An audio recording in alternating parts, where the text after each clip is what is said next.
kí ló wá dé nípa ti ààbò yìí tó wá mẹ́hẹ ń gba owó fìgbà kan sọ fún wa ti ra helicopter aircraft tó máa ṣe pé kí ni pẹ̀lú tó. Mo kí gbogbo ojú tó ń wò mí káàkiri ayé, mo kí wa lọ́kùnrin lóbìnrin lọ́mọdé lágbà nínú ilé yìí, mo kí wa kú dédé àsìkò yìí, àsìkò ojú ọjọ́ tìrí ẹ̀dẹ́ òdòbí bó ló ti rí lọ́dọ̀ tìyín. A kú òpin ọ̀sẹ̀, èyí ni Sunday tí a lọ ṣe àdúrà ní ṣọ́ọ̀ṣì. Èyí jẹ́ Sunday ọjọ́ keje oṣù kẹfà ọdún 2026. Gbogbo àdúrà tá a ṣe léde pátá ní ṣọ́ọ̀ṣì gbọ̀ náà ni ó gbà. Ẹ̀yin mùsùlùmí tẹ̀sí lọ sí mọ́sálásí, bóyá sàlátù lẹ́yìn lọ àbí ibi àdúrà kan lẹ lọ tẹ̀ lọ ṣe Sunday mbẹ́, Ọlọ́run ó gbàdúrà wa. Mi ò ní gbà wá lásìkò púpọ̀ torí pé Yorùbá bọ̀ wọ́n ní ọ̀rọ̀ ọlọ́gbọ́n ìkan náà ni, ọ̀rọ̀ òmùgọ̀ ló jẹ́ ọ̀rọ̀ àṣírí ní máa yàtọ̀. Gbogbo àwọn tí wọ́n jẹ́ ọlọ́gbọ́n nílẹ̀ Yorùbá wọ́n kóra wọn jọ, àwa náà mọ̀ Yorùbá World Media, wọ́n kóra wọn jọ, wọ́n sì sọ ọ̀rọ̀ tó pọ̀ lórí àwọn ọmọ tí wọ́n jí gbé yìí. Kí lọ̀nà àbáyọ? Kí ló ṣẹlẹ̀ sáwa Yorùbá? Kí ni tó ń ṣẹlẹ̀ gan? Mo fẹ́ kí gbogbo wa jókòó ká tẹ́tí bẹ̀lẹ̀ jẹ́, ká jọ lọ fún ojú wa lóúnjẹ, ká lọ gbọ́ kí ni wọ́n sọ, kí sì lọ̀nà àbáyọ tí wọ́n sọ ń pa ẹ̀. Ẹ má gbàgbé o láti máa bá wa bọ́ọ̀lù àwọn ṣánẹ́ẹ̀lì wa BGI TV la wà yìí lórí TikTok, lórí YouTube. Ẹ wo ibi tí wọ́n kọ subscribe sí, kẹ́ bá wa tẹ̀. Lórí Facebook à ń jẹ́ Gbàgede Ìmọ̀ TV, ẹ bá wa follow ibi tí wọ́n kọ follow sí. A wà lórí TikTok BGI TV là ń jẹ́ mbẹ́, ẹ follow wa mbẹ́. A sì wà lórí Instagram Gbàgede Ìmọ̀ _22 là ń jẹ́, ẹ máa follow wa mbẹ́. Bóyá ká má bòbò lọlé olóró, ká má sọ léyà, ká má sọ ìdílé pẹ́. Ẹ jẹ́ ká jọ tẹ́tí wa bẹ̀lẹ̀ jẹ́, ká sì fojú ayọ̀ ká fi wo ohun tí wọ́n sọ níjókòó àwọn àgbààgbà nílẹ̀ Yorùbá. Ó yá já lọ. Àgbàlagbà mo kí ọmọdé, Ọlọ́run ọba Elédùà kò ní jẹ́ kí ilẹ̀ Yorùbá kó bàjẹ́. Bákan náà mo sì kí gbogbo àwọn akẹgbẹ́ mi àti àwọn aṣíwájú wa tó yẹ pé wọ́n ń jà takuntakun báwo ni ìran Yorùbá, báwo láti ṣe máa kúrò ní oko ẹrú, àti gbogbo àwọn akẹgbẹ́ mi tí a jọ ń gbé ohùn sí afẹ́fẹ́ wípé ètò àsìkò tó kí àwọn ọmọ Yorùbá ká síra wa ní òṣùṣù ọwọ̀, ká gbára wa kalẹ̀ ní oko ẹrú tí a wà. Ọ̀rọ̀ pọ̀ tí a fẹ́ sọ ní alẹ́ yìí nítorí pé kí ni a ó rí i pé lọ́wọ́lọ́wọ́ báyìí ní ilẹ̀ Yorùbá ọkàn gógógó ló sì fa kíkan gógógó ni pé àwọn ìṣẹ̀lẹ̀ lọ́lọ́kan òjọ̀kan tí ń ṣẹlẹ̀ tá a wá rí ìgbésẹ̀ kankan pàtó wípé báyà náà ni àwọn aṣíwájú wa tí wọ́n ń gbé lórí pé báwo ni a sì kúrò ní oko ẹrú. Now, a fẹ́ máa mú àwọn ọ̀rọ̀ wa tí a fẹ́ sọ ní ìpele. Alákọ̀ọ́kọ́ ńbẹ̀ òun náà ni nípa àwọn ọmọ tí wọ́n kó ní Ògbómọ̀ṣọ́. Gẹ́gẹ́ bí ọ̀rọ̀ tí a gbọ́ tí ọ̀kan sọ nínú wọn, a ó rí i pé ọjọ́ 13 nì tí wọ́n ní àwọn ti wà nínú igbó. Tí a bá wo ohun tí ń ṣẹlẹ̀ sí àwọn tí wọ́n wà nínú igbó yìí, a ó rí i pé kí ni kò sí bí èèyàn ti ṣe lè jẹ orí ahun tó bá gbọ́ ohun tí ń ṣẹlẹ̀, omijé yóò máa dà ní ojú olúwa rẹ̀ ni. Now, tí a bá ń sọ nípa ohun tí ń jẹ́ ààbò ilẹ̀ Yorùbá, ó mẹ́hẹ gan, ó mẹ́hẹ, ó sì kù díẹ̀ káàtó. Mo fẹ́ sọ fún wa, ẹ̀yin tí ẹ jẹ́ aṣíwájú wa, tí ẹ bá mọ̀ ẹ lọ mọ̀ ní alẹ́ yìí. Ṣé ẹ rí owó allocation tí federal government tó ń fún yín wípé kí ẹ máa fi ṣe ààbò fún àwọn aráàlú? Kò sí much blame lórí láti federal, torí pé kí ni every month iná ni gọ́ọ̀mẹ̀ntì ń fún yín ní allocation tí ẹ sì lè deny yìí pé ẹ gba allocation. Níbo lẹ wá ná owó yìí sí? Kí lẹ ń fi owó yìí ṣe? Gbogbo ìgbà là ń sọ fún àwọn ọmọ ilẹ̀ kóòtù òjíire pé kí ni ní gbogbo ibi tí ẹ̀tọ́ ọmọ ènìyàn tó bá ti mẹ́hẹ nǹkan máa bàjẹ́ ni. Alákọ̀ọ́kọ́ bẹ̀ ni pé kí ni ẹ̀yin tẹ́ ẹ jẹ́ ọmọ ìlú wọn ò jẹ́ kẹ́ ẹ ní access tí ń jẹ́ information. Information is just that yìí pé kí ni èló ní wọlé sí àpò state level, báwo ni wọ́n ti ṣe ná owó yìí, kò sẹ́ni kankan tó kíà láti pé kó wádìí. Gbogbo àwọn ẹni tí wọ́n láwọn ń jà fún wa, àwọn ajá fún ọmọ ẹ̀tọ́ ènìyàn, ó yẹ kí wọ́n dìde sí situation báyìí. Ohun tó bá yẹ kí state level níbi tó bá yẹ kí wọ́n ná owó sí tí wọ́n ná owó sí, torí pé kí ni àwa mẹ̀kúnnù ọ̀dọ̀ yín náà la fi ọkàn tẹ̀ sí pé kí ni ẹ máa gbèjà wa jà. Kí ló dé ẹ̀yin tẹ́ ẹ pera yín ní ajá fún ọmọ ẹ̀tọ́ ènìyàn, kí ló dé tẹ́yin náà wá silent ní aspect yìí? Ìlú tó bá jẹ́ ìlú ọ̀làjú, ìlú tó wà advance, àwọn ìjọba wọn ò lè máa ná ìnákùná. Àwọn ẹni tí wọ́n jẹ́ human rights wọ́n dìde, nítorí pé kí ni wọ́n mọ ẹ̀tọ́ wọn, gbogbo ọmọ ìlú náà ló sì ní ẹ̀tọ́. Ohun tó bá yẹ kí ìjọba wọn ṣe fún wọn tó bá ṣe fún wọn, wọ́n á béèrè. Tíjọba sì ń feeling reluctant, they will go into demonstration. Torí pé kí ni ìtìjú ló máa ń jẹ́ fún àwọn advance kan pé kí ni kí àwọn ọmọ ìlú wọn kí wọ́n bọ́ sí ojú títì wípé ìjọba àwọn ó kù dẹ́ka tó ní aspect yìí. Tírú incident yẹn bá ti ń ṣẹlẹ̀, ìjọba wọn á tètè wá nǹkan sí sí ọ̀rọ̀ yìí. Now, nípa ti Ọ̀yọ́ state yìí, gómìnà wa ẹ lè sọ pé federal government wọn ò mọ fún yín ní allocation, níbo lẹ ń ná owó yìí sí. Our governor ẹ sí dáadáa tó 11-13 days ní àárín ìgbésẹ̀ kankan. Ìjíjáde tẹ́ jáde ẹ ń sọ pé federal government wọn ò mójútó Àmọ̀tẹ́kùn, wọn ò sí gbá, wọn ò sí àwo, but they are giving you money every month. Owó tí ò ń sí owó kékeré, níbo lẹ ń ná owó yìí sí? Tó bá jẹ́ pé nǹkan míì tí ó wà impromptu, ẹ ti ṣe mítìnì, ẹ ti pé as a constitutional authority, ẹ ti ṣe láàárín ara yín, ẹ ti approve ẹ̀.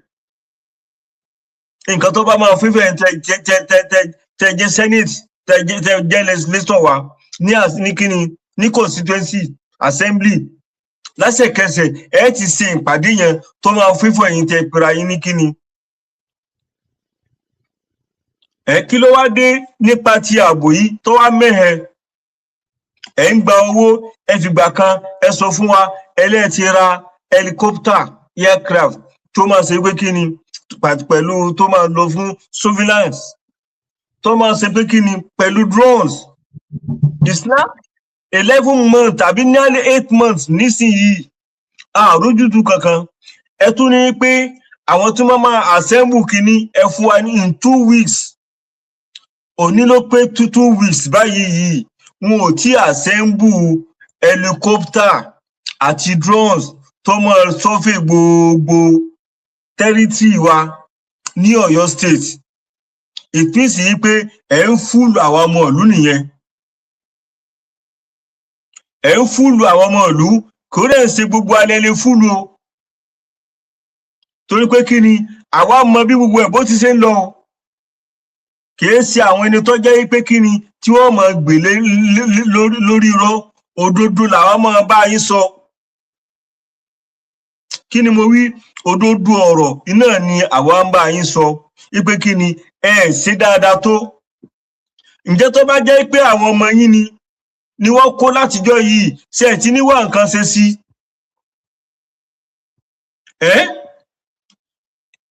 Nínú ọ̀rọ̀ kan tí ológun ìjọba ní Nàìjíríà tó ti sọ, ó ní pé kí ni, ó níbi tí ẹ bá ti rí a violence tó bá ti lè last fún 24 hours in a country, ipe ìjọba ìlú yẹn wọ́n mọ̀ sí gbogbo awuyewuye tí ń ṣẹlẹ̀. Ǹjẹ́ nìyẹn kò wá rí sọ?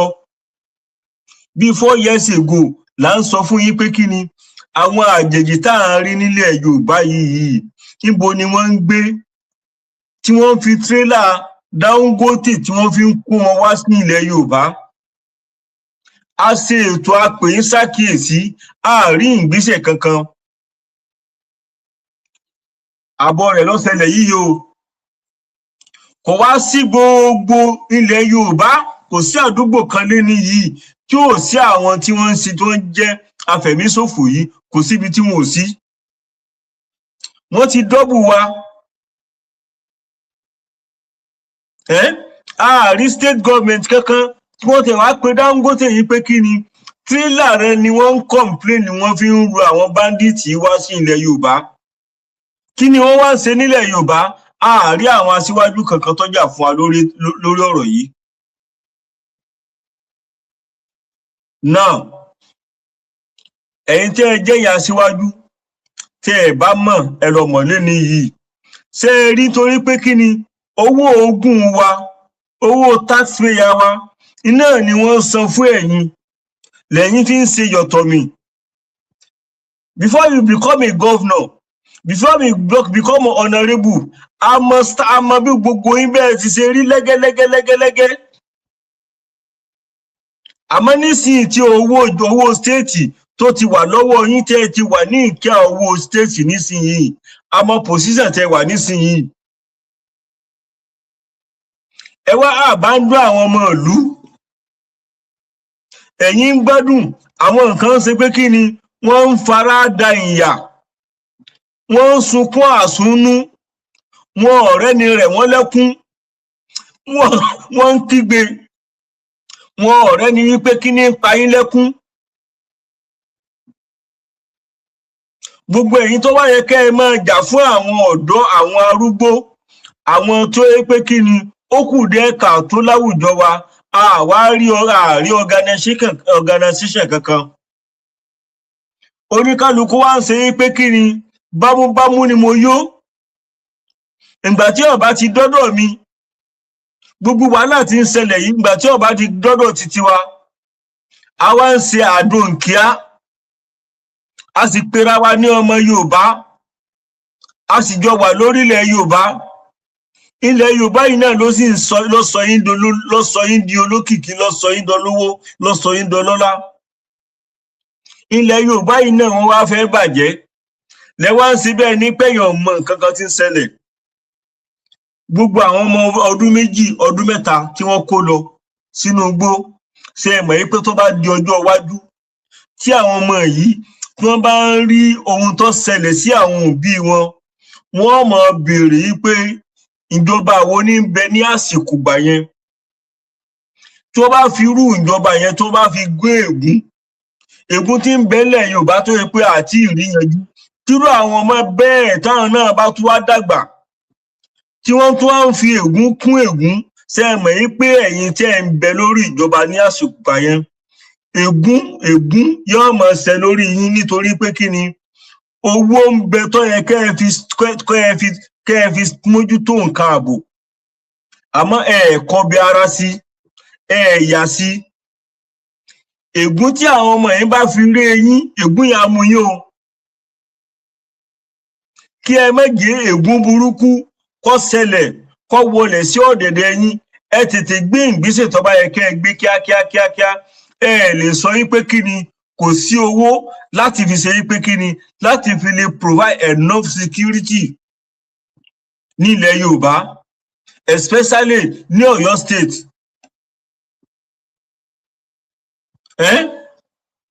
Àárí achievement kankan. Gómìnà yìí náà ni yóò máa tako gbogbo nǹkan tó bá ti wà progressive. Òun náà ló tako allocation gbogbo local government. Pé kò sí tún jẹ́ local government lẹ́yìn federal àti state. Wọ́n ní àdúgbò báyìí ní di ìlú. Ìlú báyìí òun ní ṣe pé kí ni àkójọpọ̀ àdúgbò kọ̀ọ̀kan tó di ìlú, àkójọpọ̀ ìlú kọ̀ọ̀kan ló ṣe pé kí ni ní di state level. Tí ó bá ti sí láti àdúgbò wá di ìlú, kò lè sí state level náà. Tí ó bá ti sí state level, kò lè sí a nation. Gbogbo wa náà la sì kọ́ gbà tá a fi wà ní second school. tá a ṣe kíni tá a ṣe kọ́ọ̀sì tí wọ́n pè ní government a ní local government a ní state a ní federal level. Níbo ni Ṣèyí ti rí lóhun ti mú philosophy títí ẹ̀ wá tó fi ní pé kíni kò sí ohun tí ń jẹ́ local government. Òun the same thing yìí náà ní sọ yí pé kíni federal government wọn ò yà sí Àmọ̀tẹ́kùn, wọn ò sí gbá, wọn ò sí àwo, but they are giving you money fún security purpose. Níbo lẹ ń ná owó yìí sí? Ìwọ the same person yìí náà ni wọ́n fún ní owó 30 billion. Ipe kíni kẹ́ ẹ fi fún àwọn ẹni tí wàhálà ṣẹlẹ̀ sí nílùú Ìbàdàn. Kí la padà ń gbọ́? Ó rí bẹ́ẹ̀, kò rí bẹ́ẹ̀, owó yẹn ẹ kó sí báǹkì kan ni, ìgbà ni àwo kan ni. Tó bá jẹ́ pé ìlú tí àwọn ọmọ ìlú mọ ẹ̀tọ́ wọn ni, gọ́ọ̀mẹ̀ntì yẹn ò ní máa exist, irú ẹni yẹn kò ní máa bẹ nípò lọ́wọ́lọ́wọ́ lọ báyìí. Àmọ́ ńgbà tó jẹ́ pé kíni wọ́n ti fi ebi lálà sí àwọn ọmọ ìlú, wọn ò jẹ́ kí àwọn ọmọ ìlú kún ọmọ ẹ̀tọ́ wọn. Òun lọ́fà tó fi jẹ́ pé kíni wọ́n ń tèkì àwọn ọmọ ìlú, wọ́n ń fi láìfù wọn, wọ́n fi ń ṣe ẹ̀fẹ̀. They don't take their life seriously. Tó bá jẹ́ pé àwọn ọmọ wọn ni wọ́n kó, àwọn aya wọn ni wọ́n kó láti bí 13 days. Sí ọ̀rọ̀ wórówóró yìí iná ni wọ́n mọ̀ sọ lórí afẹ́fẹ́. Ọba ni lọ́kàn jẹ́ o, ipe irú yín báyìí iná lẹ jẹ́ olórí fún wa. Ó kù dẹ́ kàtó. Ó kù dẹ́ kàtó. Gbogbo yín wá ń sáré kí a fẹ́ di pírẹ́sidẹ́ǹtì náà lọ́wọ́ ṣe àwọn ń ṣe campaign káàkiri. Àwọn ẹni tí wọ́n jẹ́ ọjọ́ ọ̀la wa tí wọ́n ń bẹ nínú ìgbèkùn àwa rí ìgbésẹ̀ kankan tí ẹ wá gbé. Kò sí excuse kankan o. And why would a person in authority not have the confidence to listen to those around him and take criticism? So you've got people who are supposed to be the representatives of the values of society. By the time you become a governor, honestly, you should be beyond looking for money. You have been given an opportunity to take care of the lives of millions of people, to educate children, to save lives, to provide health care, to build infrastructure. All you are thinking of is a car, a house. I mean, are you that cheap?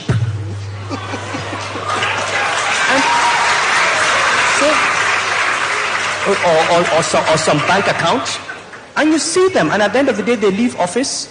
After a few years they die, and the children are fighting over the money.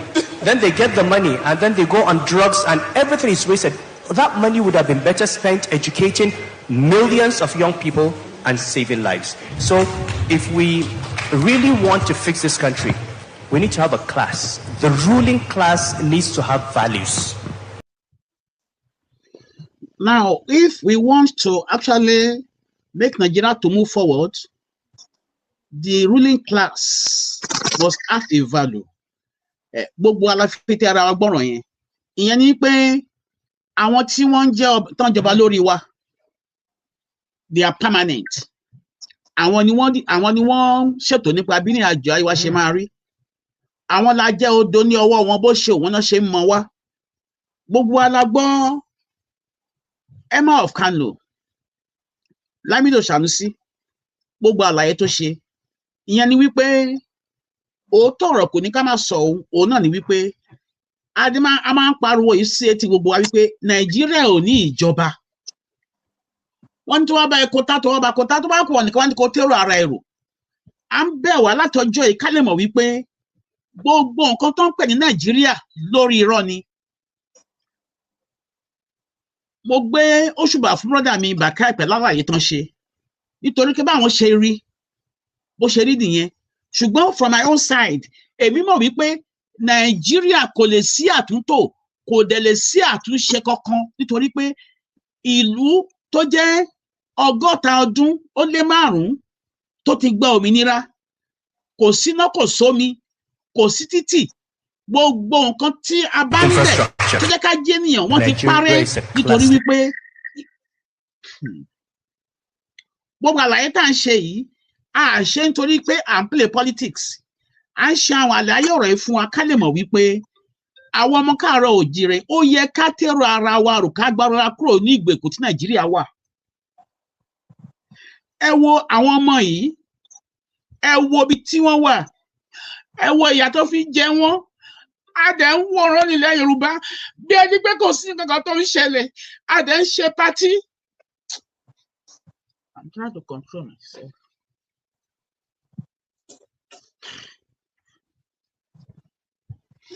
Pátí là ń ṣe, ó dẹ̀bẹ̀ ní pé kò kàn wá. Mr. Fatai ẹni sọ̀rọ̀ láti jẹ́ jẹ́ kí gbà á lẹ́nu iná. Mo kí gbogbo ènìyàn wa. Sẹ́rí ọ̀pọ̀lọpọ̀ wa náà ló ti sùn, àwa náà ti sunkún ti sún wa. Ìyá kan pè sórí prógáàmù Koiki. Gbogbo ọ̀rọ̀ tí ìyá yẹn sọ kò lè sọ̀rọ̀, ẹkún ló sun túra out. Because nǹkan tó wà nílẹ̀ yìí ó ti pọ̀ jù. Mo sẹ́ẹ̀nì kọ̀ọ̀kan sórí orí fóònù Mr. Fatai, mo ti mẹ́sẹ̀jì wọn látẹ̀kàn pé kán lọ wọrí WhatsApp wọn, mi mọ̀ bí àwọn rí. Mo kàn fẹ́ kán ka nǹkan tó wà níbẹ̀ síta kí àwọn ènìyàn wọ́n gbọ́ nǹkan tí Ṣèyí Mákindé sọ.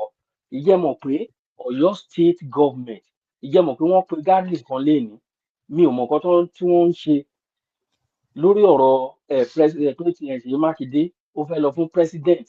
Wọ́n ṣe kọ́ bí something, ẹ jẹ́ ká sọ pé wọ́n ṣe campaign léèní ní Ọ̀yọ́ state pẹ̀lú gbogbo nǹkan tó ń ṣẹlẹ̀ nínú Ọ̀yọ́ state. Ẹjọ́ irú àwọn woman being wo làwọn people yìí,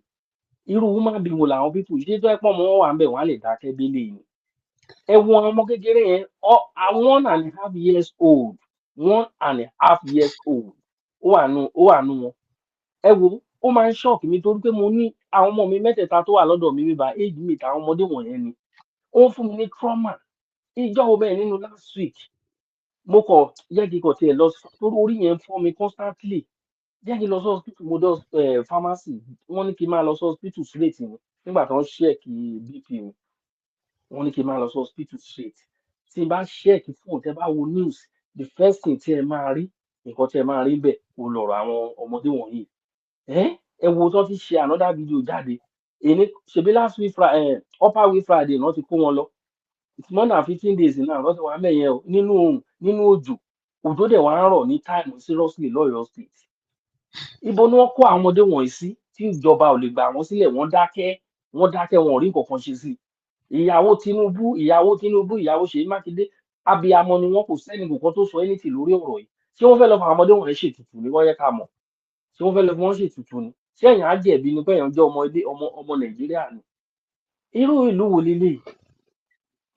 leléyìí? Kán lè jẹ́ ká di ẹ̀pín ká tẹ̀ rọ́nà lọ ká mójútó ọ̀rọ̀ ara wa. Wọ́n kọ̀ everybody ń dùn fún àpò ara ẹ̀. What is all this? Kí ni gbogbo ilé? Tí bàbá Tinubu bá tẹ̀ sọ pé ókè o lórí ọ̀rọ̀ òun á fi ilé tó bá yẹ pé ilé nìkan lòun á ṣe, kó mọ̀ pé òun ṣe lórí ọ̀rọ̀ ààbò yìí kan ṣe ká máa tọ́ka sí pé nígbà tí ẹ tẹ̀ travel ẹ try ẹ bá wa yanjú ọ̀rọ̀ ààbò lórílẹ̀‐èdè Nàìjíríà.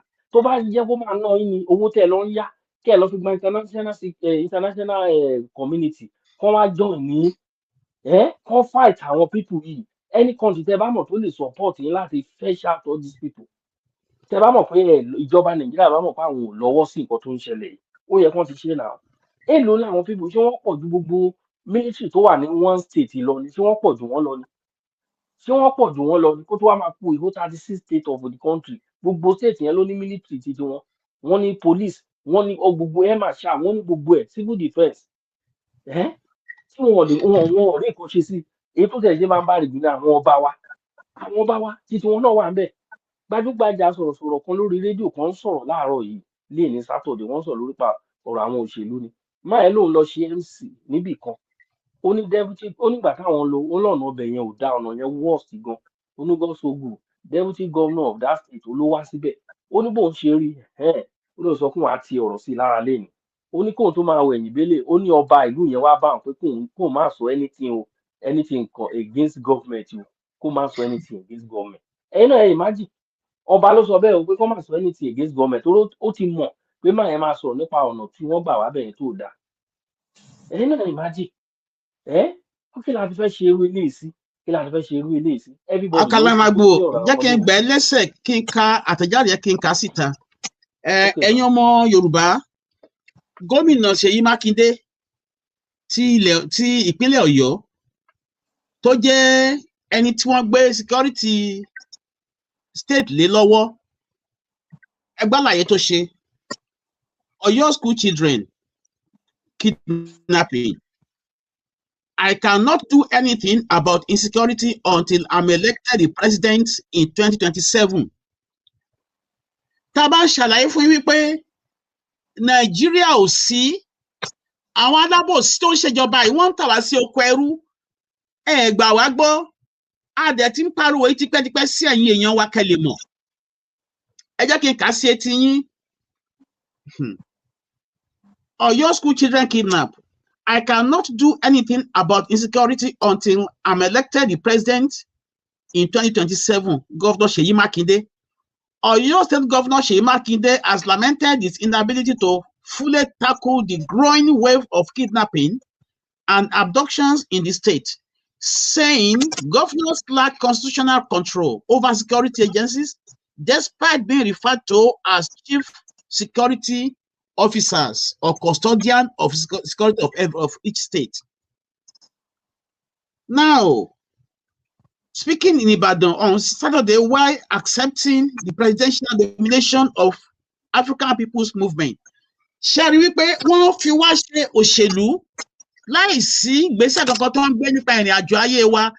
Ṣé tá bá ní ká wo in hierarchy, tá bá ní ká wo status Ṣèyí Mákindé ní Nàìjíríà lónìí tàbí ní ilẹ̀ Yorùbá, ṣé agbára tó máa bọ́ sí ọwọ́ Ṣèyí Mákindé ní 2027 ṣé agbára yìí ṣé ó ju ti Tinubu lọ lọ́wọ́lọ́wọ́?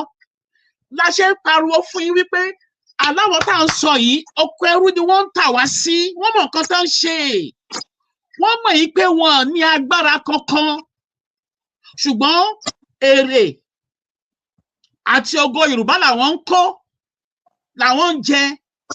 So gbogbo nǹkan tó bá ṣẹlẹ̀ sí wa nílẹ̀ Yorùbá kò kàn wọ́n.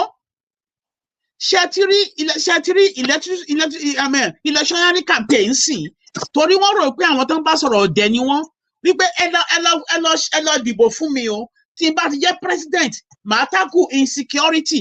Ṣé ẹ mọ̀ pé ọ̀rọ̀ yìí ọ̀rọ̀ ọmọdé gbà, ọ̀rọ̀ òmùgọ̀ gbà ní Governor Ṣèyí Mákindé tó sọ, torí pé ọ̀rọ̀ yìí pé ọ̀dẹ̀ ní gbogbo wa, àmọ́ bó ti ṣe ń lọ ọmọ ẹrú dẹ̀ ni wá, ká lè mọ̀ pé àwọn tá à ń sọ̀rọ̀ wọn yìí wọn rí tiwa rò. Àníkẹ́yìn ọmọ káàárọ̀ òjì, àníkẹ́ tún jáde kí gbogbo àgbáyé mọ̀ nǹkan tójú yín rí Nàìjíríà. Àwọn media they are compromised. Àwọn America, àwọn Israelis, àwọn náà control ẹ̀, nǹkan tí àwọn yìí bá fẹ́ gbogbo àgbáyé òní gbogbo media ń ṣe, torí pé àwọn náà ń pín owó fún wọn tó ń jẹ́ kọ́ má jẹ́ kó òótọ́ kó jáde sí gbogbo àgbáyé. Tí a bá gbára wa kò sẹ́ni tó máa gbà wá. Ṣèyí Mákindé ní tóun bá jẹ president in 2027, ṣé ní wọ́n ṣe fún wa ṣe electioneering campaign. Bẹ́ẹ̀ náà là ń kà lọ́sẹ̀ tó kọjá yìí, tí Tinubu sọ pé nígbà tóun bá wà ní second term òun máa ṣe ní journalism àti self determination. Ṣé ẹrù kan ọ̀rọ̀ wà bẹ́ẹ̀ yẹn ṣá? Wọ́n wá ju amọ́ra ká lè vote fún wọn nígbà tó bá wọlé tó gbogbo nǹkan tá à ń sọ yìí pátápátá kò sínú agenda wọn, wọ́n parọ́ tó wá jẹ ni. Tí a bá kóra wa jọ ká gbára wa kúrò nígbèkùn yìí, kò sí nǹkan tá a lè ṣe, kò sí ìjọba ní Nàìjíríà, wọ́n parọ́ tó wá jẹ ni. Gbogbo àwọn àlàyé ọ̀rọ̀ yìí à ń ṣe fún wa, ṣùgbọ́n àwọn èèyàn wa ó dàbẹ́ ni pé gbogbo nǹkan yìí eré ni wọ́n ń pè é. And it's in fact, unfortunately, depopulation, where the vaccinations are sickening and enslaving people to a variety of diseases, most profitable for the drug cartel. And basically, that's where you have to look at mind and Jeffrey Epstein's heavy influence.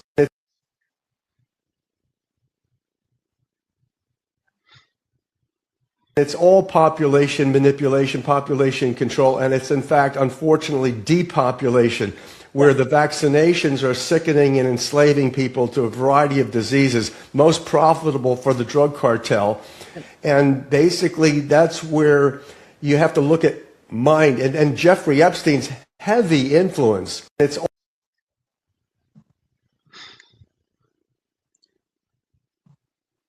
tó ẹ má bínú ó dàbẹ ni pé network kò jẹ́ kẹ́ lè gbọ́ fídíò yẹn dáadáa torí a ti ń ṣe àwọn àlàyé ọ̀rọ̀ fún wa tẹ́ bá wo last 2 or 3 programs wa à ń gbé gbogbo àwọn àlàyé sí ọkàn àwọn èèyàn kan lè mọ̀ wípé kò sí kankan tó pé wọ́n ti tà wá.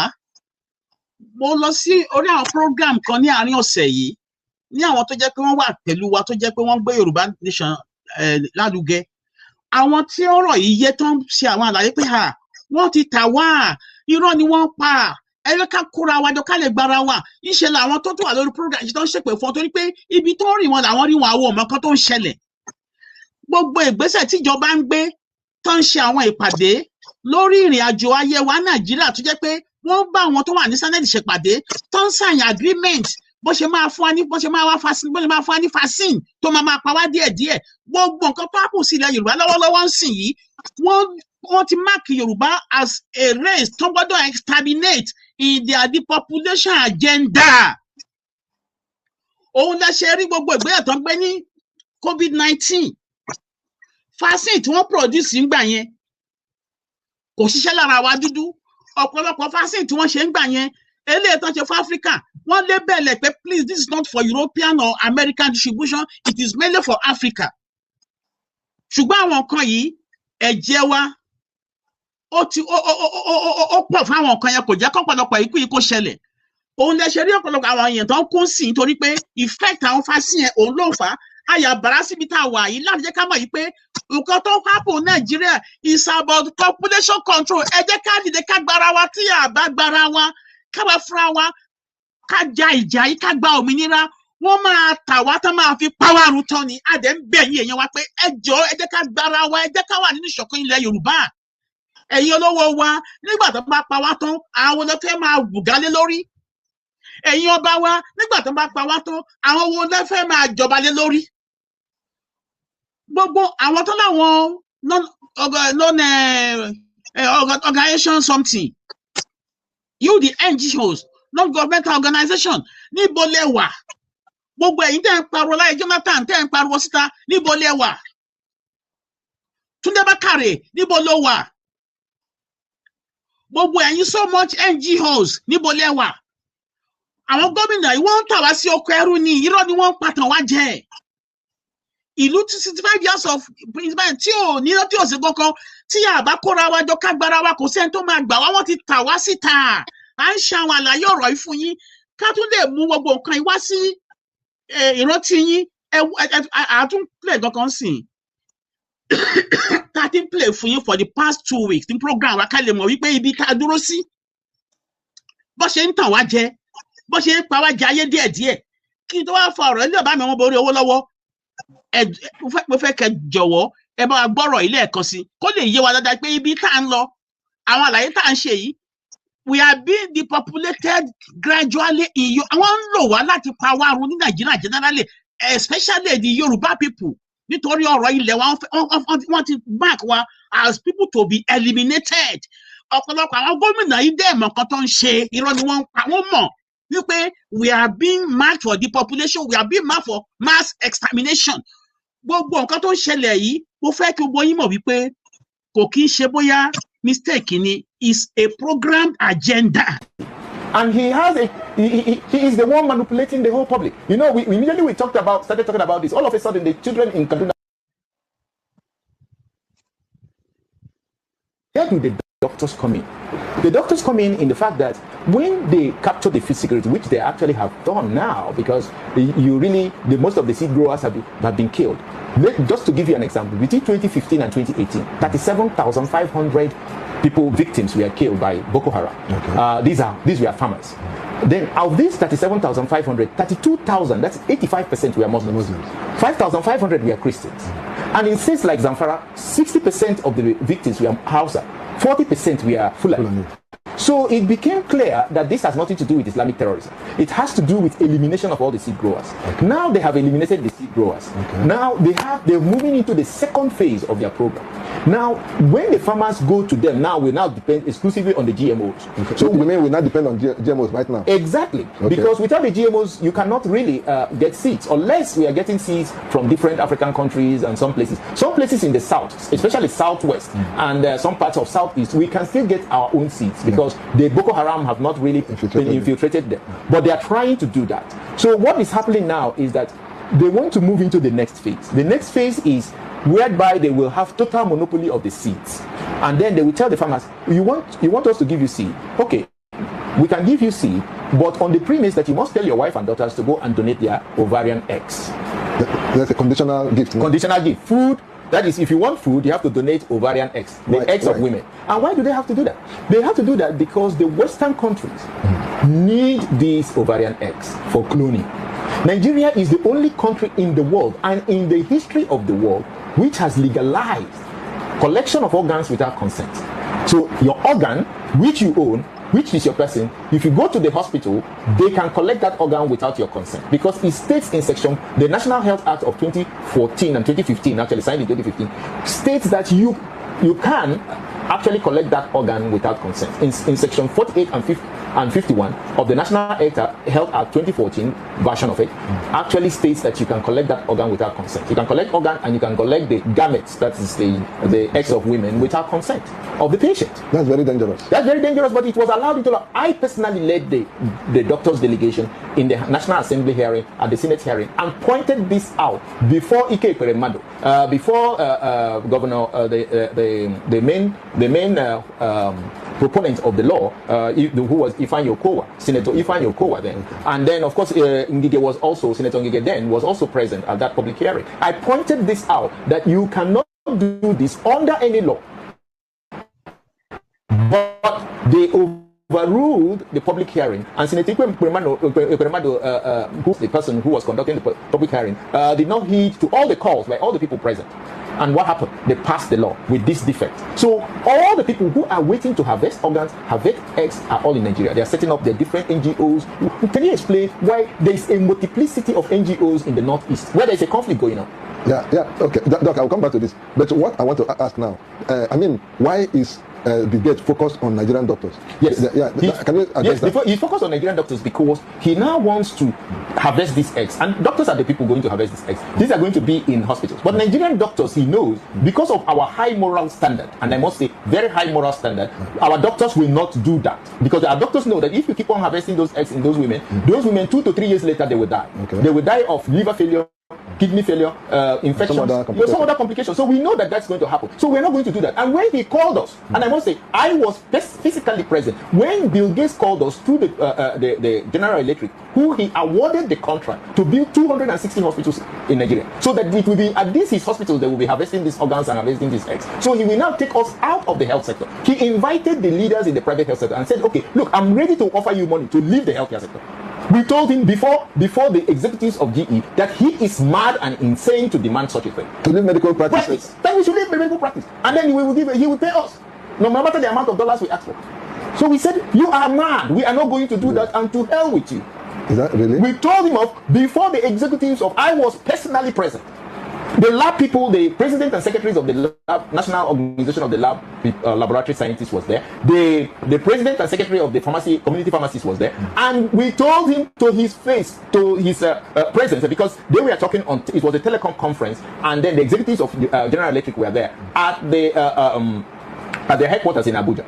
So we told him off that you cannot do that, even with all your money and all your thing, it's not going to be possible. Now, since we rejected that offer, he has moved to his second option. Okay, eliminate, kill all these doctors, and then take over the health sector. And he told us they have already taken up the whole government hospitals. They bought the federal medical centers, they bought the university teaching hospitals. So what is remaining now is for us to get out of business so he can carry out. So these hospitals will become places where foreigners can get organs. It will become places where he will harvest the ovarian eggs, and it will become a killing house for ordinary Nigerians. This is why this is dangerous, and this is why this country must, not just to stop it, not just to ban GMOs, we must call for an international inquiry in which Bill Gates will be brought before the courts of the Federal Republic of Nigeria and the International Criminal Court, International Court of Justice. We must bring it the same way Nuremberg trial was done during the Nazi Germany. Now, our security agencies are aware of this thing that is playing out. Because we have actually written to President Bola Ahmed Tinubu, he's the chief security officer of the country, and of course all the other agencies, both police, army, and all the also have our submission to the president.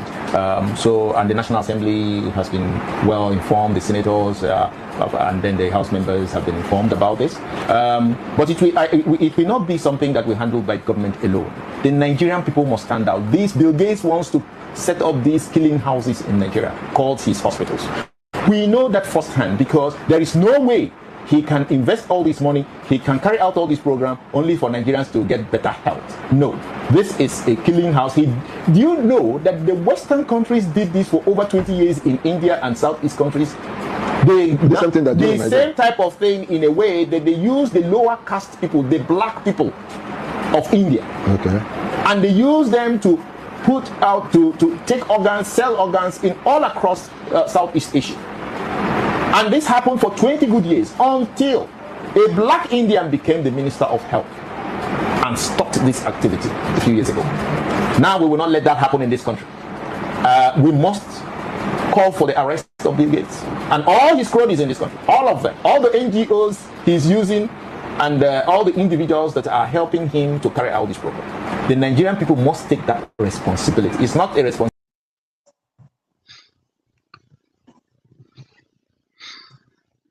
It's implausible for a country with extensive military capabilities to allow its generals to be compromised in such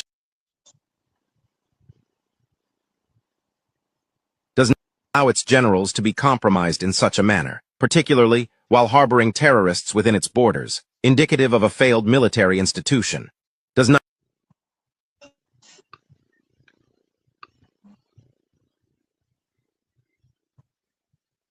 for a country with extensive military capabilities to allow its generals to be compromised in such a manner, particularly while harboring terrorists within its borders, indicative of a failed military institution.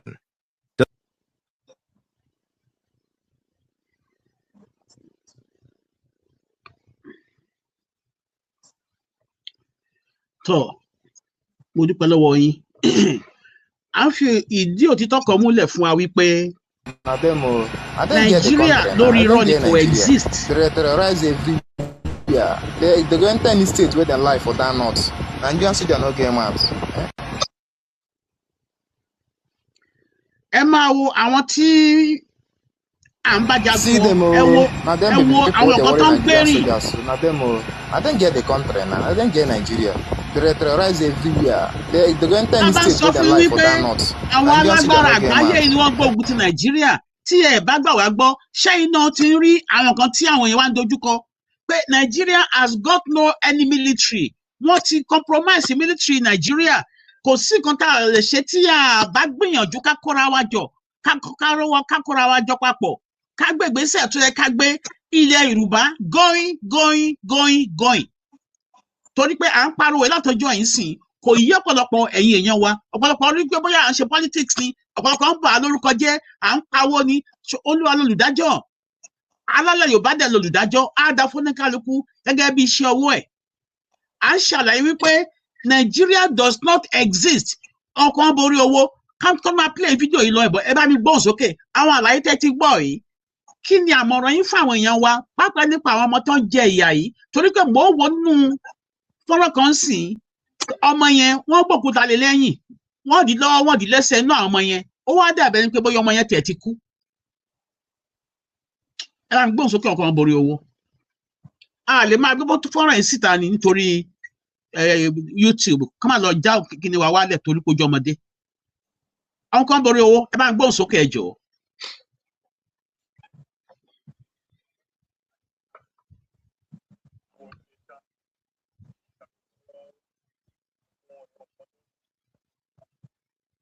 Ṣé ẹ̀ ń gbọ́ wa?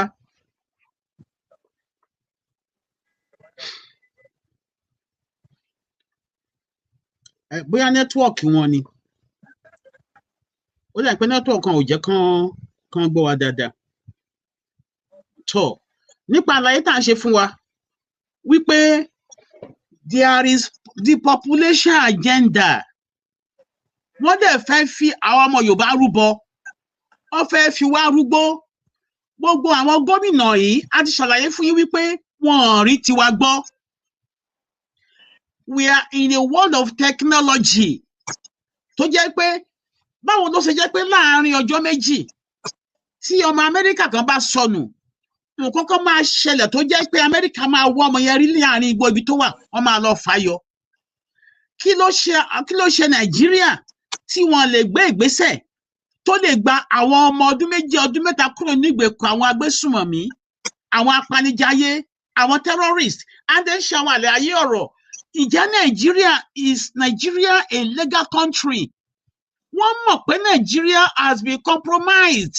Ẹgbọ́n gbogbo àlàyé tí dókítà yẹn ń ṣe ni wípé wọ́n ti gbogbo àwọn tí wọ́n pa yẹn wọ́n harvest organ wọn ni wọ́n kó jáde ni ó ní nǹkan tó ń fi wọ́n ṣe. Àwọn tá à ń sọ̀rọ̀ wọn tán ló fẹ́ gbà wá yìí àwọn ogun ló wà nídìí ọ̀rọ̀ wa. Òun la ṣe ní ẹ̀yin náà ẹ wo fídíò nǹkan tí àwọn pípù ìtàn gbẹ́rìn tó fi jẹ́ pé Nigeria government wọn lè handle wọn. Ìyẹn la ṣe ń bẹ̀bẹ̀ pé kí Ọlọ́run Elédùmarè kó bá wa dúró ti bàbá wa Sunday Igboho nítorí pé lọ́wọ́lọ́wọ́ ń sìn Tinubu is not in control of Nigeria. Bó ṣe wú táwọn ọmọ Yorùbá tá máa tanra wa tó kò sí òun kọ́ ló ń control. Òun la ṣe ń sọ wípé kán jọ̀ọ́ kó gbìyànjú láti jẹ́ ká fọwọ́sowọ́pọ̀ pẹ̀lú gbogbo àlàyé tá à ń ṣe fúnra wa yìí ká fi ìmọ̀ ṣe ọ̀kan. Ká dẹ̀ bẹ̀rẹ̀ sí ní bá bàbá wa Sunday Igboho sọ̀rọ̀ kó ṣọ́ra gidigidi nítorí kọ́lọ́n kó gbani lọ́wọ́ ẹni tó ṣọ́ni tí èèyàn ò mọ̀. Gbogbo àwọn politicians wọ̀nyí kò sí kankan ní wọn tá a lè gbàgbọ́. Àwọn ni wọ́n ń tà wá. Ẹ̀bẹ̀ ládẹ̀ ń bẹ àwọn èèyàn lágbára ṣe Ọlọ́run orí bàbá wa Sunday Igboho kò ní gbàbọ̀dé wọn. Ọlọ́run á bá wọn sọ̀rọ̀ lásìkò tó bá tó ibi tó yẹ kán ní sí wọn nírìn síbẹ̀. Ẹ̀yin wọn káàárọ̀ oòjíire. Nigeria does not exist. It's a compromised land, already sold out.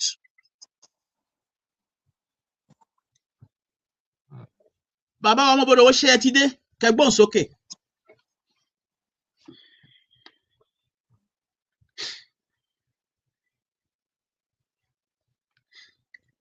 Ó dà pé nẹ́tíwọ̀kì wọn kò jẹ́ kán lè ráyè sọ̀rọ̀. Ó dẹ̀ jẹ́ nǹkan tó ó máa dẹ̀ wá ṣe o. Ọkàn borí owó. Anyway. Ẹ ká gbọ́ fọ́nrán yìí. To show you it's not happening far away in Kenya. It is not a story about another African country. It happened here in Nigeria. And most Nigerians do not know it yet. But first, let me explain something that will change how you see every hospital, every clinic, every blood test, every outbreak response in this country from this moment forward. Pay close attention. Let me explain what a biological specimen is. What is a biological specimen? When you go to a hospital and a nurse draws your blood, that blood is a biological specimen. When a doctor swabs your throat to test for an infection, that swab is a biological specimen. When a laboratory isolates a virus from a patient's body, that virus sample is a biological specimen. When a new disease emerges in a community and health workers collect samples to study it, those samples are biological specimens. In simple terms, a biological specimen is physical human material, blood, tissue, saliva, collected viruses, bacteria taken from sick people, the genetics code of diseases found on Africa's soil. Now, let me tell you why that matters more than most people realize. Every major vaccine in the last century was built from biological specimens. The pharmaceutical industry, worth trillions of dollars, is built on the study of pathogens collected from human beings and their environment. When a new disease emerges, the country or institution that gets the first physical sample and its genetics blueprint has a massive head start on research, on vaccine development, on treatment, on profits. That's to say, when a disease breaks out, the first person that lay their hands on those biological specimen, that virus, has an upper hand in producing first vaccine, before others can lay their hands. So it becomes a market thing where people will do anything to lay their hands on those biological specimen. Africa is the most biodiverse continent on earth. Most of the world's emerging infectious diseases originated here, not because Africans are diseased, but because of the ecological richness of the land. the wildlife, the forest, the interface between human communities and nature. That biological diversity is one of Africa's greatest strategic assets for the future of medicine and science. Now hold that thought. What did America do next? On January 24, 2025, the United States government froze all foreign AIDS programs, including PEPFAR, the HIV program that had been keeping millions of Africans alive with no money and no transition plan. America was funding nearly 45% of total HIV prevention across 15 African countries. When the freeze happened, programs collapsed. The DREAMS initiative, serving 2 million adolescent girls across 10 countries for HIV prevention, stopped completely. Experts modeled what would happen and projected up to 74,000 excess HIV deaths in Africa by 2030 from the freeze alone. People were already dying when America came back to the table. The US administration had defunded US aid and frozen PEPFAR, deliberately creating the desperate conditions that made the new deals inevitable. Then they announced, we have a new arrangement. Sign this agreement and the funding comes back. The agreement. What the agreement actually says. You know, Nigeria signed this agreement. We cannot read what it says. It is because of this Kenya matter that came out now. That's why I'm able to read it to you now. Because Nigeria signed this agreement. We don't know what is inside. It is not available.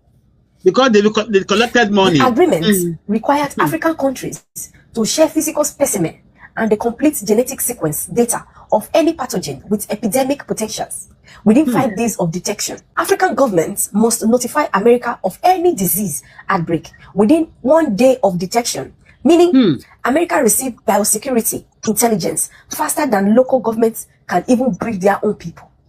The agreement also grants America the right to audit Kenya's health facilities, data systems, to audit Kenya's health facilities, data systems, supply chains, financial accounts, and compliance with US law. Read that again. America auditors inside African health system, checking compliance with American law on Africa's soil. And here is the part that should make every African person stop breathing for a moment. America will not offer African countries any access to the health products developed from the pathogens material they share. No co-authorship on research. No benefit from what is built using Africans' own biological resources. I don't know if you're getting it. So Africa gives the raw material. America builds the vaccine. America patents the drug. America sell it back to the world, including back to Africa at full market price. Tell me, is this not what we have been reading since the creation of America? Is it not this same thing we have been doing? Where's the difference? And the right question to ask is, why do African people or their governments continue to fall for this? Why do they make it always possible for this to happen? This is not new. This is the same pattern that took Africans' land, its labor, its minerals, its oil. Now they are coming for the biological code of African diseases. They are coming for your health.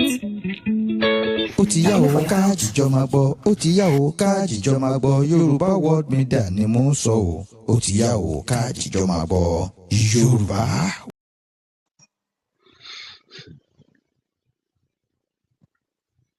America committed $2.1 billion.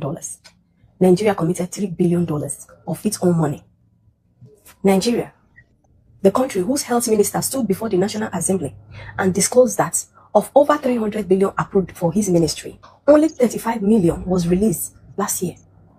That Nigeria committed $3 billion to this agreement. A virologist from the Nigeria Academy of Science calculated that the annual co-financing Nigeria committed is nearly 40% of the entire 2025 health budget allocation. For a country whose health budget has remained below 6% of the national budget consistently, meeting that commitment is unrealistic. But they signed anyway, when they know they can't meet it. And buried inside the details of Nigeria's agreement is something that should disturb every Nigerian, regardless of religion. The MOU was negotiated with a strong emphasis on promoting Christian faith-based healthcare. I remember last year when I made this video, I emphasize that the question I asked was, why would the Nigerian government commit to this kind of agreement when Nigeria is a religious diverse country? It includes significant dedicated funding, especially for Christian health facilities. Nigeria, a country that is roughly half Muslim, signed a health agreement that was specifically negotiated around Christian health care infrastructure. Stop. Gbogbo àwọn àlàyé yẹn a fẹ́ ká fi tẹ ara wa gbọ́ ká lè mọ̀ pé Nigeria is a compromised land. Tá bá dẹ̀ ń ṣe àwọn àlàyé ọ̀rọ̀ yìí, ọ̀pọ̀lọpọ̀ àwọn èèyàn wa nítorí àìmọ̀kan wa tí a bá gbára wa kúrò ní Nigeria, the same narrative, the same status quo will continue. Torí pé we are already a sold out people. We are a compromised land. Nothing we can do to salvage it. Torí pé wọ́n ti sọ owó di ohun olóró. Money has been weaponized. Health sector has been compromised and monetized and weaponized. Gbogbo ìrìn àjò ayé wa pátápátá tí a bá kóra wa jọ ká gbára wa ká lọ tún èrò ara wa pa káwa náà ká lè di ènìyàn ní ayé. The program is on now to make sure that the land called Yoruba land is depopulated en masse. Actually, our schemes here, health scheme, military attack in terms of terrorism attack, the compromise about the harvesting of organs, the fruit and the seeds and fruits contamination. Where are the sources of all these problems? Traceable to who? The same ìlú tán ni wọ́n fẹ́ wá gbà wá là. Ẹ jẹ́ ká jíjẹ́ òdodo, ẹ jẹ́ kí gbogbo ká mọ̀ wípé a gba iṣẹ́ yìí láti má jẹ́ kí ilẹ̀ Yorùbá kó parun. Torí wọ́n ní tí iná bá jó ni tó bá jó ẹmọ ẹni, èèyàn kọ́kọ́ gbọ́ tara ẹ̀ ná. Gbogbo àwọn àlàyé ọ̀rọ̀ tá à ń ṣe yìí, ẹ jẹ́ ká gbìyànjú ká lọ dárò ká lè mọ̀ wípé the emergence of Yoruba nation, we owe a duty to the black race to counter all these strategies tí àwọn Western world àti America tó ń gbé láti wá destroy dúdú. We owe the duty.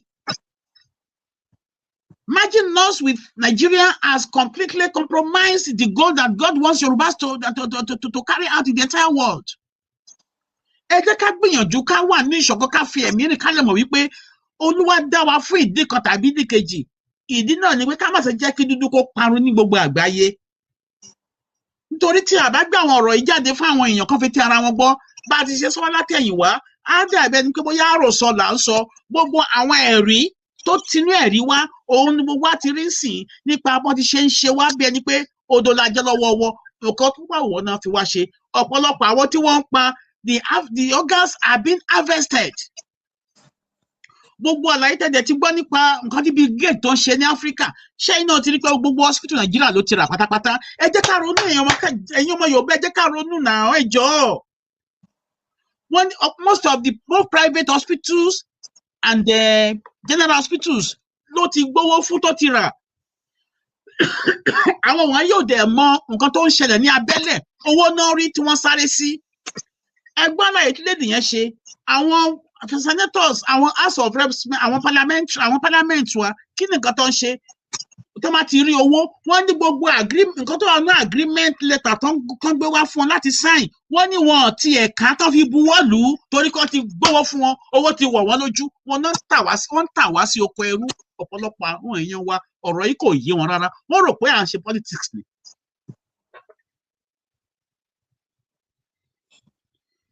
Ẹ̀yin máa káàárọ̀ oòjíire. Báwo lẹ ṣe máa gba àwọn tó wà nígbó? Wọ́n pa wá díẹ̀díẹ̀. They are reducing our population. They are trying to send us out of the country and kill us and reducing us and bringing in their own people. Òun la ṣe ń fi ẹ̀yin láti ẹ̀kọ́ wípé ẹ̀yin náà ẹ wo àwọn ìgbésẹ̀ tí ọ̀pọ̀lọpọ̀ àwọn èèyàn ń gbé nípa pọ́n fẹ́ gbára wọn. Àwọn èèyàn ò lè rìn, wọn ò lè jẹ, wọn ò lè mú, wọ́n ti kó wa láyà jẹ, wọ́n ti dẹ́rù bà wá. We are already half dead on our own land. Etí wo ni ká ti gbọ́ pé ilẹ̀ Yorùbá wá di ìdàkudà báyìí? Kò sẹ́bí kò sára, kò sọ́bà kan, kò sẹ́ńtà máa fọ̀rọ̀ lọ. Àwọn sáré káàkiri bí ẹdìẹ tí ò lórí, run around like a headless chicken.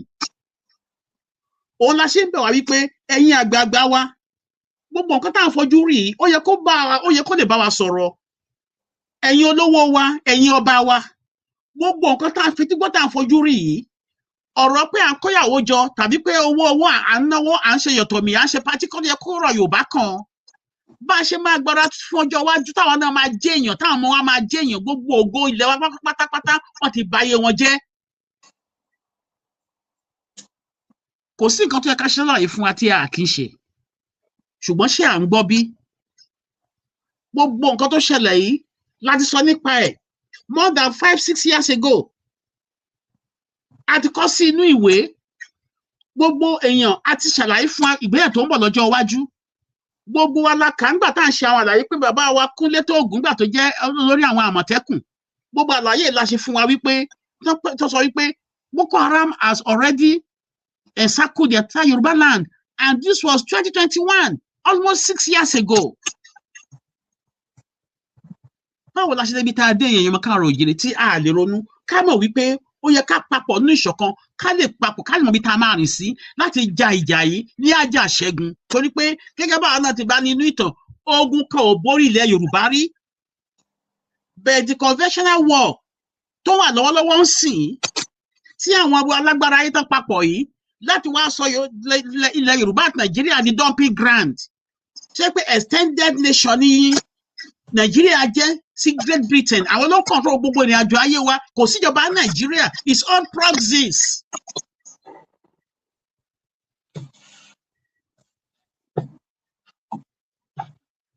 Ẹ̀yin èèyàn wa, ọwọ́ yín ló wà. Kò sí nǹkan tó pè Nàìjíríà. Ara ìgbésẹ̀ kan tó gbé ẹnìjọ́ mẹ́ta yìí. Ṣùgbọ́n a máa ṣàlàyé lórí ọ̀rọ̀ yẹn létà. Ọkọ̀ ń borí owó tẹ bá wà ń bẹ̀ ẹ bá gbóhùn sókè kí n tó pè ẹ bá mi bà ká ẹ̀kọ́ tó bá dá sí tò. Ẹ ṣeun.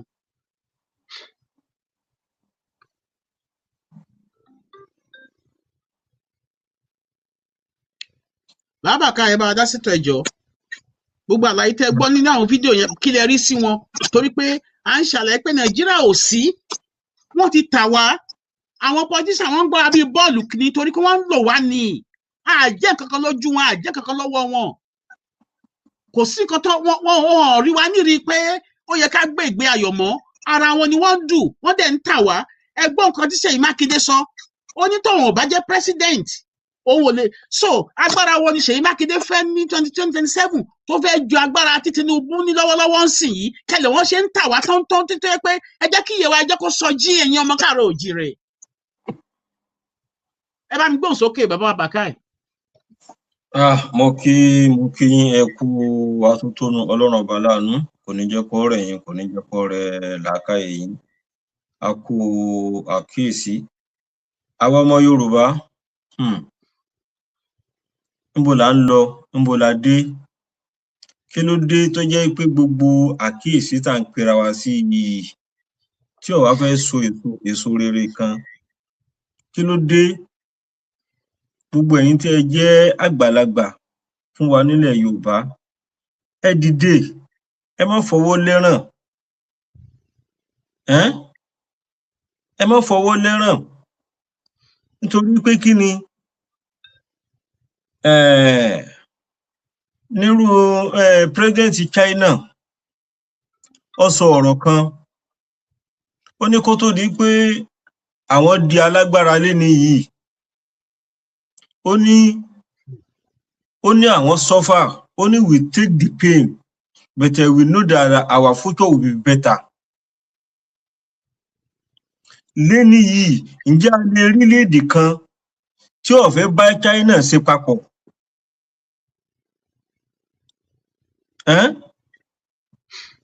Ó láwọn sọ̀mọ́ courage. Ẹ̀yin àgbààgbà tí wà nílẹ̀ Yorùbá, ẹ̀yin náà sọ̀mọ́ courage kí ọjọ́ ọ̀la wa, ọjọ́ ọ̀la ilẹ̀ Yorùbá kó lè dáa. Ohun tí ẹ bá ṣe, iná nìkan máa sọ. Nítorí pé kí ni? Kò sí bá a ti ṣe lè pẹ́ láyé tó tà ní padà lọ. Ohun tó ní kálukú wa bá ṣe, iná ni àwọn ènìyàn máa sọ nípa rẹ̀. Ipò agbára, ipò àtúntò yìí sì ń bẹ lọ́wọ́ yín. kí ni ẹ̀ ń tún dúró ṣe kí ni ẹ̀ ń tún dúró ṣe ẹ̀yin ládéládé ẹ̀yin lóyè ẹ̀yin bọ̀rọ̀kìnní ẹ̀yin olówó ẹ̀yin onímímọ̀ ẹ̀yin ọlọ́lá ẹ̀yin tí ẹnu yín tọ́rọ̀ láwùjọ bí a bá ń sọ fún yín pé kí ni location confusion tí wọ́n ń pè ní Nàìjíríà àwọn nǹkan ni wọ́n ní ọjẹ́ sẹ́ńtà tó jẹ́ pé kí ni sẹ́ńtà fún ètò ọrọ̀ ajé àwọn nǹkan àwọn western world tó jẹ́ pé kí ni ìwọ̀n ọjẹ́ sẹ́ńtà tó jẹ́ pé àwọn ò rí rò gẹ́gẹ́ bí orílẹ̀-èdè wọn ò rí àwọn èèyàn gẹ́gẹ́ bí èèyàn ní lọ́wọ́lọ́wọ́ bí mo ti ṣe ń bá yín sọ̀rọ̀ yìí ìjọba France wọ́n ní àwọn ń gbìyànjú nítorí pé kí ni àwọn ìṣẹ̀lẹ̀ tó ṣẹlẹ̀ wọ́n ní bí kinní kan bá ṣẹlẹ̀ kò ní èyàn ò ní mọ ìgbésẹ̀ tó fẹ́ gbé a ó rí pé àwọn kọ́ńtì mẹ́ta kan tó jẹ́ ní kólónì francophone tí wọ́n pull out tí wọ́n ní àwọn ò fẹ́ kí France kó máa darí kó máa dictate fáwọn àwọn òlú mẹ́tẹ̀ẹ̀ta yìí jíjáde tí wọ́n sọ̀rọ̀ tó ní pé àwọn fẹ́ gbára àwọn kalẹ̀ lóko ẹrú táwọn wà gẹ́gẹ́ bí àwa ìran Yorùbá tá à ń sọ fún yín pé ẹ jẹ́ káwa náà ká gbára wa kalẹ̀ ní oko ẹrú ìyẹn ló wá prompt ìjọba France yìí pé kí ni wọ́n ń pe kóòdù kan ní code noir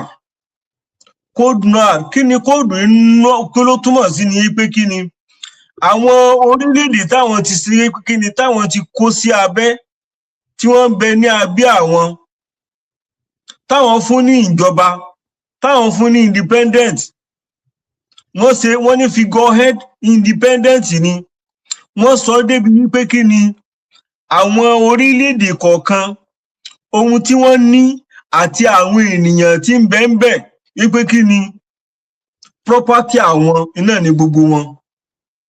Can you imagine? Wípé kí ni